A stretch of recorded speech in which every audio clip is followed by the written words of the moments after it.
আসসালামু আলাইকুম।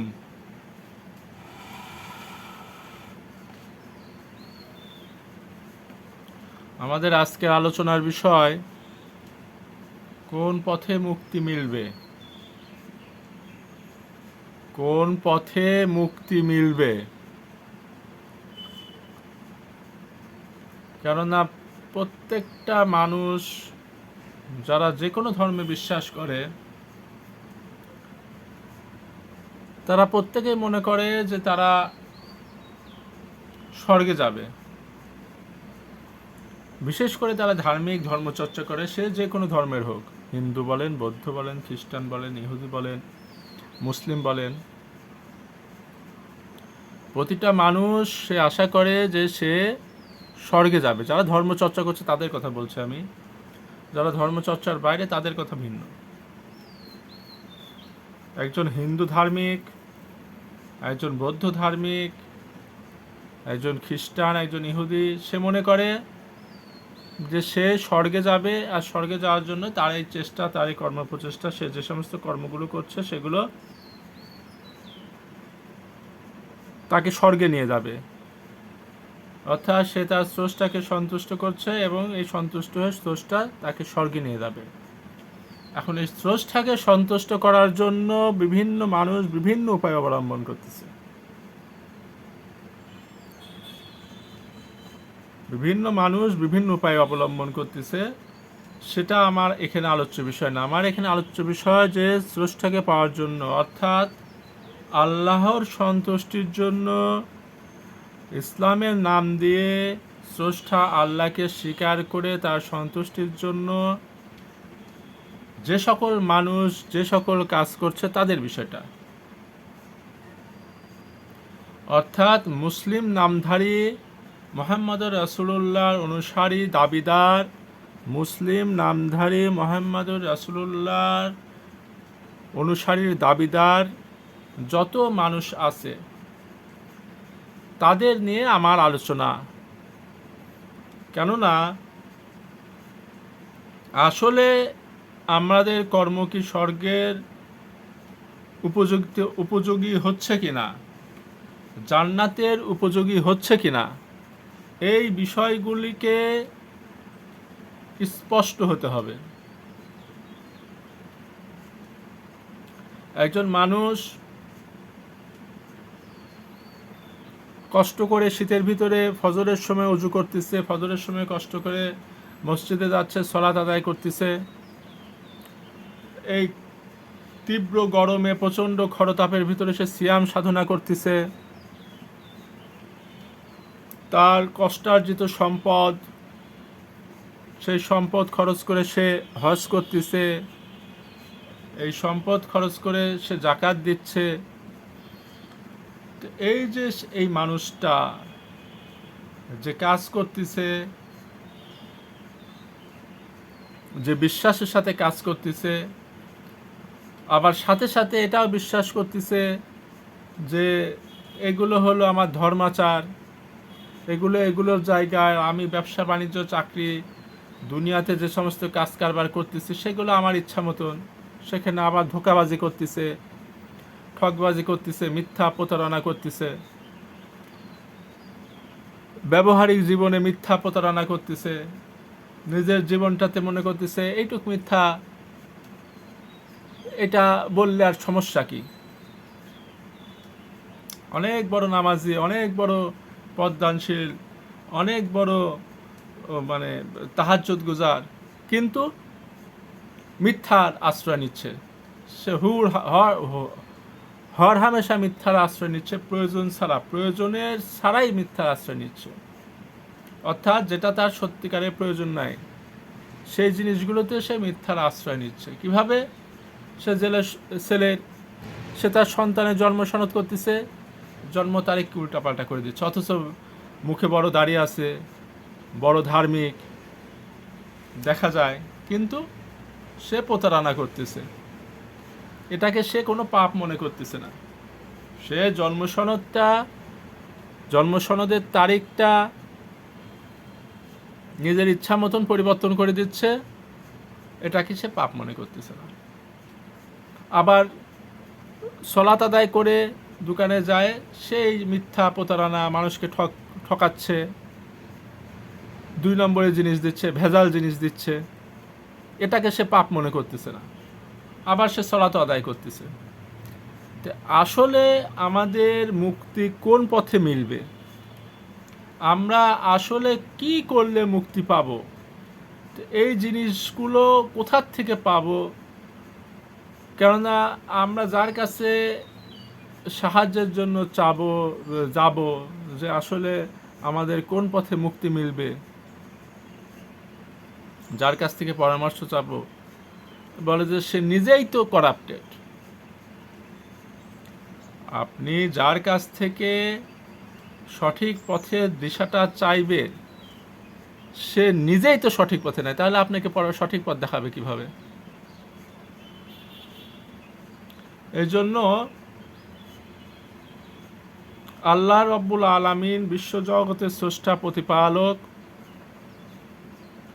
তিনি মানুষকে একদম সহজ করে দিয়েছেন, মানুষকে একদম সহজ করে দিয়েছেন, অর্থাৎ তিনি একটা কিতাব পাঠাই দিয়েছেন, এবং সেই কিতাবটা আজও পর্যন্ত রয়ে গেছে। যদিও সেই কিতাবের ভাষা বাংলা নয়, আমাদের ভাষা নয়, সে কিতাবের ভাষা আরবি, কিন্তু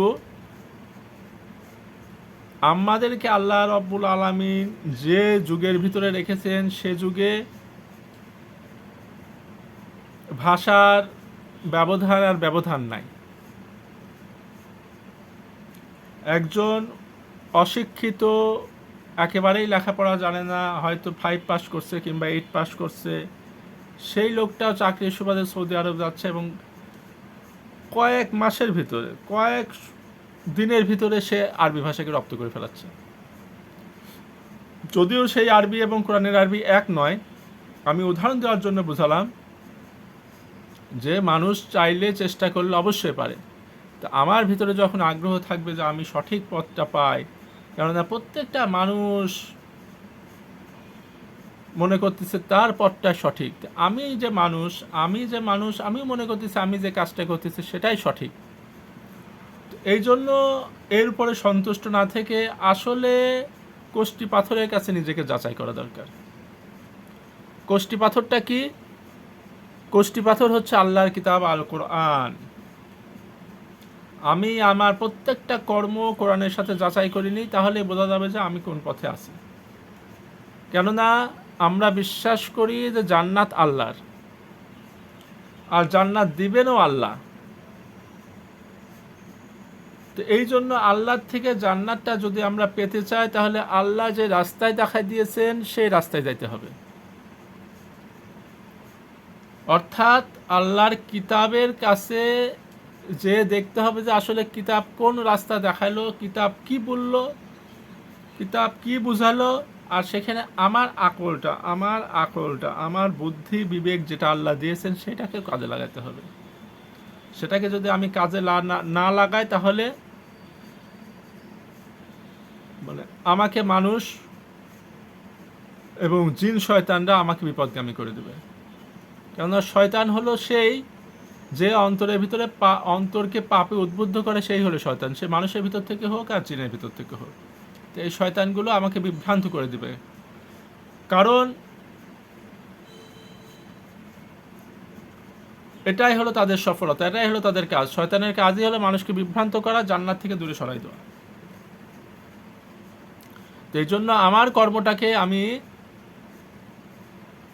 মিলাই, মৃত্যুর আগেই মিলাই এবং সংশোধন হয়ে যায় যে আমার কর্মগুলো আসলে কি হচ্ছে, আমার কর্মগুলো, আমার বিশ্বাস, আমার কর্ম, এগুলো কোরআনের সাথে মেলে কিনা। যে ভাষার তর্জমা খুশি, যে ভাষার তর্জমা আপনি পছন্দ হয়, মানে যার তর্জমা আপনার পছন্দ হয়, কোনো ব্যাখ্যার কাছে না, সরাসরি তর্জমা, যে তর্জমাটা আপনার পছন্দ হয় সেই তর্জমা একবার পড়েন, অন্তত একটু চিন্তা করে সেই তর্জমাটা একবার পড়ুন এবং নিজের বিবেককে কাজে লাগান যে মহান রব্বুল আলামিন কি বলতেছেন আর আমরা কি করতেছি।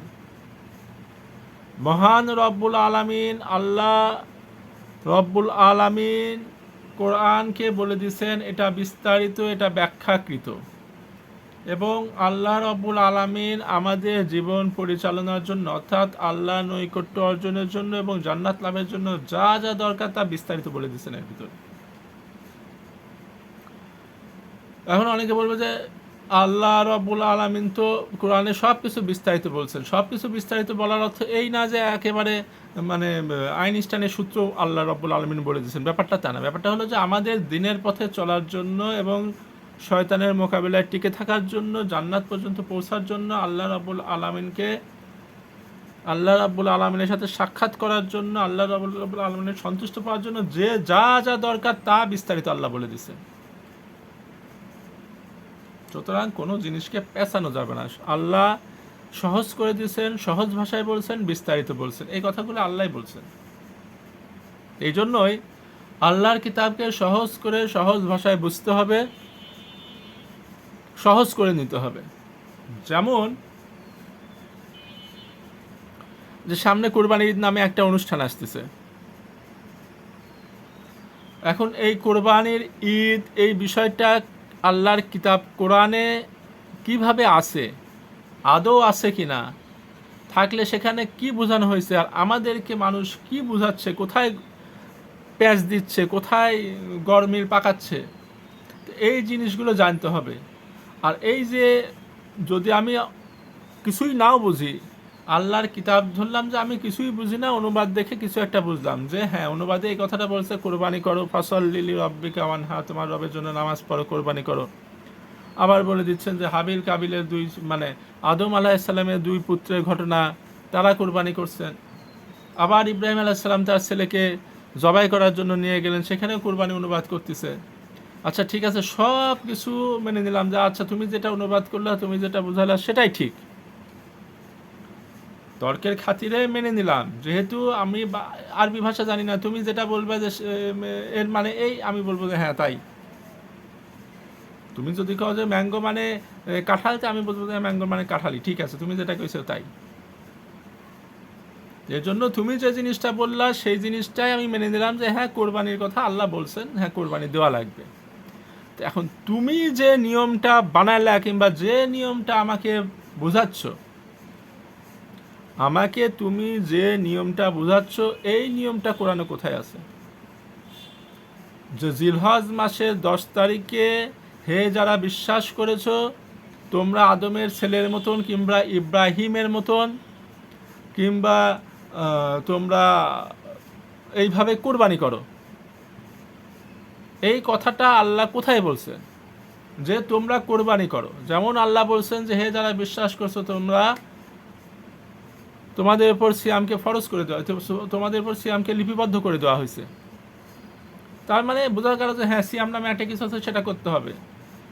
হে যারা বিশ্বাস করছো তোমরা সলাৎ কায়েম করো, তার মানে বোঝা গেল যে সলাৎ নামে একটা কিছু আছে, সেটা কায়েম করতে হবে। তোমরা জাকাত আদায় করো, তার মানে বোঝা গেল যে জাকাত দিতে হবে, জাকাত নামে একটা কিছু আছে সেটা দিতে হবে। সে যেটাই বোঝাক, তবে বোঝা গেল যে জাকাত নামে একটা কিছু আছে সেটা দিতে হয়, সলাৎ নামে একটা কিছু আছে সেটা করতে হয়, তাই না? হজ নামে একটা কিছু আছে সেটাতে অংশগ্রহণ করতে হবে। কিন্তু আল্লাহ কোথায় বললেন যে হ্যাঁ তোমরা কোরবানি করো? হে যারা বিশ্বাস করছো তোমরা কোরবানি করো কিংবা তোমাদের উপর কোরবানি বিধিবদ্ধ করে দেওয়া হয়েছে, এই জিনিসটা আল্লাহ কোথাও বলছে? এই জিনিসটা যদি দেখাতে না পারে, তার মানে তারপরের থেকে যা বলতেছে সে সবই মিথ্যা। এই 7 ভাগ হবে কিনা, এই আকিকা ঢুকানো যাবে কিনা এর ভিতরে, আল্লাহ মাফ করুক, কি চলতেছে সমস্ত।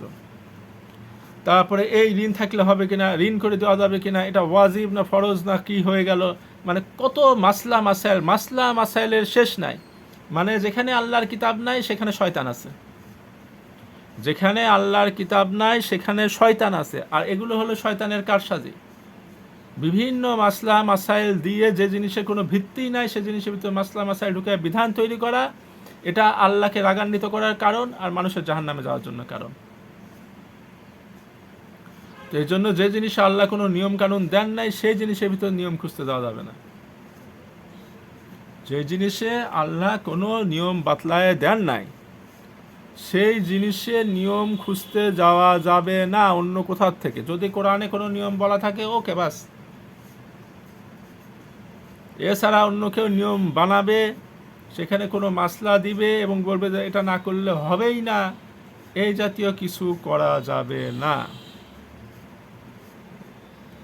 যে জিনিসে আল্লাহ নিয়ম দেবেন না, সেই জিনিসে নিয়ম বানালে বুঝতে হবে যে ওখানে কোনো গন্ডগোল আছে। এখন কি সে গন্ডগোল? এখানে কোনো শয়তানি কারসাজি আছে, কেননা শয়তানের টার্গেটই একটা, কেন করবে?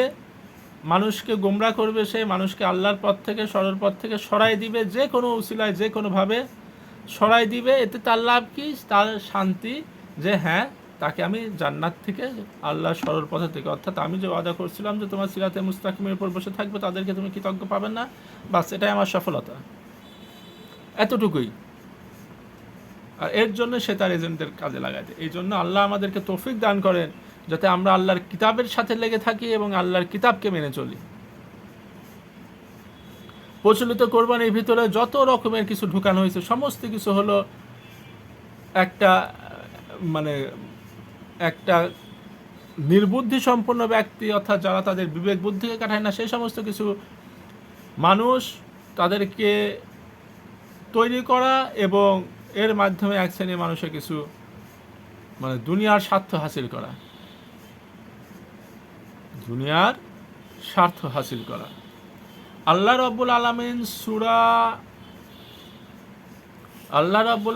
সূরা মায়েদার 27 নম্বর আয়াতে বলতেছেন যে আপনি তাদেরকে আদমের 2 ছেলের ঘটনা যথাযথভাবে শোনায় দেন। আমি আমার নিজের মতন করে বলতেছি। যখন তারা দুইজনে রবের নিকটে কোরবানি উপস্থিত করলো এবং তাদের একজনেরটা কবুল হলো, আরেকজনেরটা হলো না। তো এই আয়াতের আগেও আয়াত রয়ে গেছে, এই আয়াতের পরেও আয়াত রয়ে গেছে, এর সাথে একটা প্রাসঙ্গিকতা রয়ে গেছে। আচ্ছা ঠিক আছে, আমি প্রাসঙ্গিকতা বাদও দিলাম, তারপরেও এর দ্বারা কি প্রমাণিত হলো যে আমাদেরকে কোরবানি করতে হবে? এটা আপনাদের কাছে প্রশ্ন আমার, যে এর দ্বারা কি এই বিষয়টা প্রমাণিত হলো যে আমাদেরকে কোরবানি করতে হবে? এর দ্বারা এটা বোঝা যায় না, এর দ্বারা এই জিনিস বোঝা যায় না। এখানে আল্লাহ কোরবানান শব্দ ব্যবহার করছেন, আর এই কোরবানান শব্দটা আবার আল্লাহ আরেক জায়গায় ব্যবহার করছেন, যেখানে ইহুদিরা দাবি করছে। সূরা আল ইমরান 183, সূরা আল ইমরান 183-তে ইহুদিরা দাবি করছে, আহলে কিতাবরা, যে তুমি এমন কোনো নিদর্শন নিয়ে আসো যেটা আকাশ থেকে আগুন এসে পুড়ায় দেবে, খেয়ে ফেলবে, তাহলে আমরা বিশ্বাস করবো। এখানে আল্লাহ কোরবানি শব্দ ব্যবহার করছেন, যে এমন কোনো কোরবানি নিয়ে আসো। অর্থাৎ কোরবানি শব্দটার ব্যবহার বোঝা গেল যে কোরবানি শব্দটা যেখানে ব্যবহার করছেন সেখানে কবুলিয়তের চিহ্ন আছে, আর কবুলিয়তের চিহ্নের ভিতরে একটা এরকম উল্লেখ করা হয়েছে যে আগুন এসে পুড়ায় দেয়, সেটা খেয়ে ফেলে। তার মানে এই যে প্রচলিত কোরবানিদের কোরবানির নামটা, এটা অ্যাপ্লাই করাটা যুক্তিতে আসে না, স্বাভাবিক বিবেকে আসে না।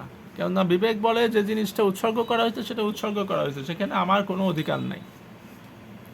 এরপরে আসেন মানাসিক, নুসুক, মানাসাক বা মানাসিক। এই জিনিসটা হলো আল্লাহ ইব্রাহিম আলাইহিস সালামের দোয়া, যে আমাদেরকে আরিনা মানাসিকানা, আমাদেরকে মানাসিকগুলো দেখায় দেয়। এখন মানাসিকের অনুবাদ বাংলায় আমি এমনটাই বুঝি যে মানাসিক মানে হলো সংহতিমূলক কিছু কাজ, সংহতিমূলক কিছু কর্মকাণ্ড, সংহতিমূলক কিছু কর্মকাণ্ড আমাদেরকে দেখায় দেন যে যে জিনিসগুলোর দ্বারা আমরা একত্রিত হব, যে জিনিসগুলোর দ্বারা আমাদের ভিতরে সংহতি বৃদ্ধি পাবে, যে জিনিসগুলোর দ্বারা আমাদের ভিতরে সংহতি প্রকাশ পাবে। আর এই মানাসিকটা হলো যারা কোরআন অনুসরণ করে চলি তাদের জন্য এই মানাসিকটা হলো হজ। হজ হলো মুসলমানদের সংহতিমূলক একটা রীতি, হজ হলো মুসলমানদের সম্মেলন। এই হজকে আল্লাহ তাআলা শিখাই দিলেন, অর্থাৎ ইব্রাহিম আলাইহিস সালাম দোয়া করলেন মানাসিকের জন্য, আল্লাহ হজ দিয়ে দিলেন তাকে। তো হজের যে রীতিনীতিগুলো আছে এইটাই হলো মানাসিক। আর এই মানাসিকের ভিতরে যে পশু উৎসর্গ করা হয়, এটার বিভিন্ন কারণ থাকতে পারে, প্রধান কারণ হলো আল্লাহ সন্তুষ্টির জন্য। আর আল্লাহ বলছেন যে রক্ত মাংস আমার কাছে পৌঁছান না, এই যে সমস্ত লোক আসতেছে, একটা সম্মেলন হচ্ছে, তাদের খোরাক আছে, তাদের খোরাকই আছে, তোমরা এই পশুগুলো দিয়ে তাদের খোরাকের ব্যবস্থা করে দাও। আমি আমার মতন করে বললাম আর কি, কথাটা সহজ করে বললাম, আল্লাহ আরও সহজ করে বলেন। তে এই জিনিসগুলো তোমরা নিজেরা খাও, তাদেরকে খাওয়াও। অর্থাৎ মানাসিকের ভিতরে তোমরা নুসুক করো, এবং এই নুসুকটাকে আল্লাহ জরুরি করে দিলেন। যদি কারো কোনো কারণে হজের নিয়মের ভিতরে ব্যতিক্রম হয়ে যায়, তাহলেও তাকে নুসুক করার কথা বলে দিলেন। তার মানে এই জিনিসটা, মানাসিক নুসুক, এই বিষয়টা হজের সাথে সংশ্লিষ্ট, অর্থাৎ সংহতিমূলক রীতিনীতির সাথে সংশ্লিষ্ট একটা বিষয়। সেই জিনিসটাকে আমরা নিয়ে চলে আসলাম কোথায়? আমাদের প্রচলিত কোরবানির ভিতরে। অথচ আল্লাহ কোথাও বললেন না যে তোমরা এই দুনিয়াবাসী কিংবা হে বিশ্বাসী যারা বিশ্বাস করছো তোমরা নুসুক করো। এটা আল্লাহ তাদেরকে বলে দিলেন যে যারা ওই হজের সফরে আছে তাদেরকে বলে দিলেন যে তোমরা বাধাপ্রাপ্ত হলে এই কাজ করো, আর যদি তোমরা পশু না পাও এই কাজ করো, আর এভাবে তোমরা পশুকে অমুক জায়গায় পৌঁছায় দাও, পুরাতন গৃহের নিকটে পৌঁছায় দাও। এইভাবে আল্লাহ এই জিনিসগুলো শিখাই দিলেন। এরপরে আরেকটা জিনিসকে, এই আরেকটা শব্দ নিয়ে খেলা করে কোরবানির ভিতরে ঢুকাতে হয়েছে, সেটা হলো নহর। নহরের যেটাকে কোরবানির ভিতরে ঢুকানো হচ্ছে, আসলে এই নহর জিনিসটা হলো উট জবাইয়ের সাথে সংশ্লিষ্ট। অর্থাৎ উট জবাইকে আরবিতে নহর বলা হয়। তাহলে বাংলাদেশের মানুষ উট পাবে কোথায়, আর উট জবাই করবে কিভাবে? এখন নয় কিছু উট আসে, যাদের অনেক টাকা পয়সা আছে তারা নিয়ে আসে। তাহলে উট জবাইয়ের কথা আল্লাহ বলে দিলেন যে ফসল্লি লিরব্বিকা ওয়ানহার। যদিও এখানে উট জবাইয়ের কথাও না, এটা হলো বাগধারা অর্থে অ্যাপ্রোপ্রিয়েট হবে। তারপরে যদি ধরেও নিই যে হ্যাঁ তুমি নামাজ পড়ো আর কোরবানি নহর করো, অর্থাৎ উট জবাই করো, তো উট জবাই কথা এখানে আল্লাহ তো স্পেসিফিকভাবে নির্দিষ্ট করে বলে দিলেন যে নহর করো। আর নহর করো মানেই হলো আরবির পুরাতন ব্যাকরণ খুঁজলে, পুরাতন ভাষা দেখলে আপনি বুঝতে পারবেন যে নহর করা মানে হলো উট জবাই করা। তাহলে সেটা কিভাবে সাধারণভাবে কোরবানির ভিতরে চলে আসে? আর এরপরে আরেকটা জিনিস হলো আজবাহুকা, জবাই করা। ইব্রাহিম আলাইহিস সালামের ঘটনা এখানে বলা হচ্ছে যে ইন্নী আরাফিল মানামি আজবাহুকা, আমি স্বপ্নে দেখলাম যে আমি তোমাকে জবাই করতেছি, আমি তোমাকে জবেহ করতেছি। এই যে ঘটনা, ইব্রাহিম আলাইহিস সালামের ঘটনা, এটাও কোরআনে বর্ণিত আছে। এই ঘটনাটা বলে আবার এর দ্বারা এই কোরবানিকে বিশ্বজনীন করা হচ্ছে। অথচ এখানে কোথাও আল্লাহ বলে নাই যে তোমরা এই নিয়মে অমুক তারিখ থেকে হে বিশ্বাসী যারা বিশ্বাস করছো এই ইব্রাহিমের মতন করে কোরবানি করো। এখানে আল্লাহ কোনো দিন ক্ষণ কিছুই ঠিক করে দেননি। তো এই জন্য তাহলে এই জিনিসগুলো বিধান আসলো কিভাবে? এখন যদি বলেন যে আমি হাদিসকে বিধান হিসাবে মানব, হাদিসকে যদি বিধান হিসাবে মানেন তাহলে আমার বলার কিছু নাই। হাদিসকে বিধান হিসাবে মানতে পারেন আপনি, কিন্তু হাদিস কখনোই কোরআনের বিপক্ষে যাবে না, কোরআনের বিপরীত হবে না। আপনি যেটাকে বিধান হিসেবে মানতেছেন ওটাকে আল্লাহ বিধান হিসাবে দেননি, রসুল ওটাকে বিধান করতে পারেন না। রসুল ওটাকে বিধান করতে পারেন না। যেমন একটা সাধারণ জিনিস দিয়ে বোঝায় যে আমার জেলার ডিসি, যিনি জেলা প্রশাসক বলা হয়, তার সরকারের পক্ষ থেকে কিছু দায়িত্ব আছে, সেগুলো তাকে পূরণ করতেই হবে। ঠিক আছে, সরকারের পক্ষ থেকে যে সমস্ত দায়িত্বগুলো তাকে দেওয়া হয়েছে সেগুলো তাকে পূরণ করতেই হবে।